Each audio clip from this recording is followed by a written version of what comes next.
नमस्कार, मैं हूँ पार्थ और आज मैं आपको लेकर के आया हूँ पौंडीचेरी। जी हाँ, आप जानते होंगे कि भारत में कुल 8 केंद्र शासित प्रदेश हैं।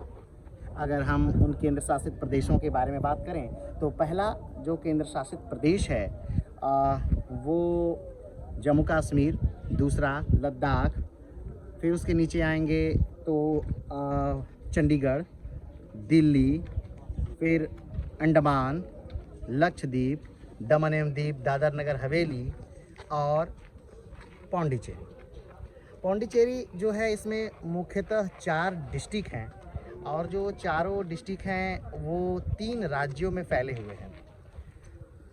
पौंडीचेरी के 2 ज़िले जो हैं वो तमिलनाडु में ही हैं और पौंडीचेरी का एक ज़िला जो है वो आंध्रा में है और पौंडीचेरी का एक ज़िला जो है वो केरला में है।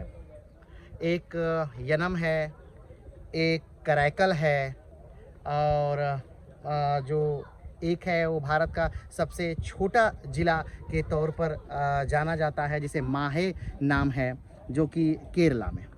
और एक ये मूल पांडिचेरी है। ये पांडिचेरी के कुल 4 ज़िले हैं। पांडिचेरी में अभी हम लोग जहाँ पर हैं ये उत्तरी पौंडीचेरी है, यानी कि तमिलनाडु के उत्तर भाग में है ये। और आप मेरे पीछे जो ये इमारत देख रहे हैं इसे ओरोविले कहा जाता है।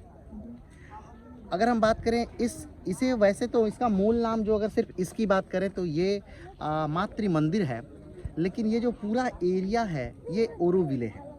ओरोविले की स्थापना श्री अरबिंदो सोसाइटी की एक परियोजना के रूप में बुधवार 28 फरवरी 1968 को माँ मीरा अल्फांसा द्वारा की गई।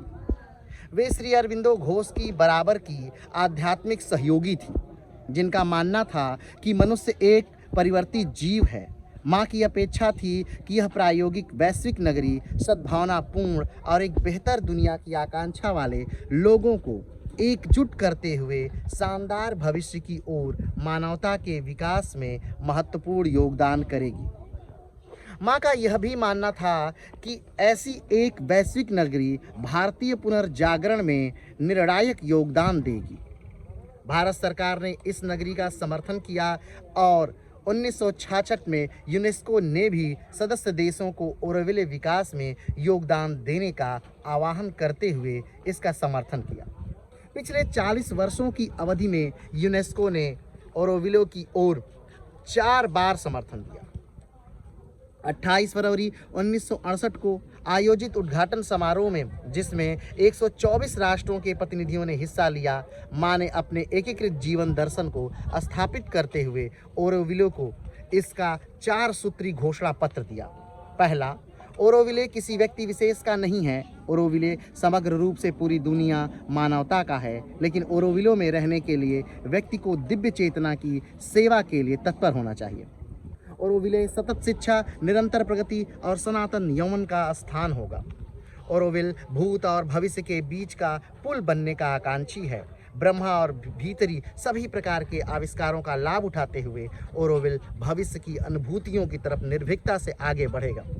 ओरोविले एक वास्तविक मानवीय एकता के जीव रूप शरीर के लिए भौतिक और आध्यात्मिक अनुसंधान का स्थान होगा।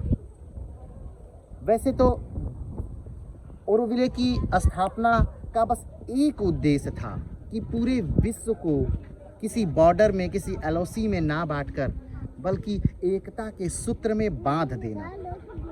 मुद्रा, भाषा या किसी भी प्रकार की रुकावट मानवीय जीवन को एकता में जोड़ने से ना रोक ना सके, वो सब एक हो जाए। और उसका उद्देश्य कहीं न कहीं पूरा है। लगभग 50,000 लोगों के रहने की क्षमता वाला ये ओरोविले में अभी लगभग 15,000 लोग रहते हैं, जिनमें से 800 लोग भारतीय हैं और वो कहीं न कहीं वैश्विक एकता का प्रतिनिधित्व करते हैं।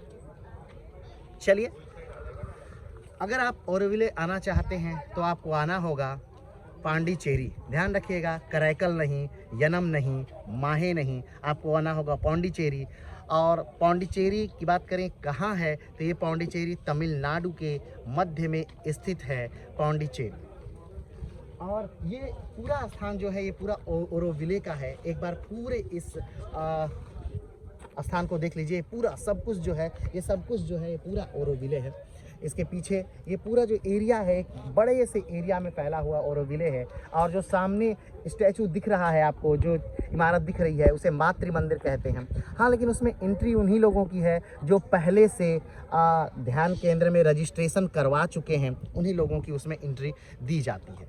अगर आपको उसमें एंट्री पाना है तो आपको पहले से ही रजिस्ट्रेशन करवा लेना होगा। चलिए, आज के लिए इतना ही। फिर मिलते हैं एक नए वीडियो के साथ, नए स्थान के साथ। तब तक के लिए नमस्कार, धन्यवाद, जय हिंद।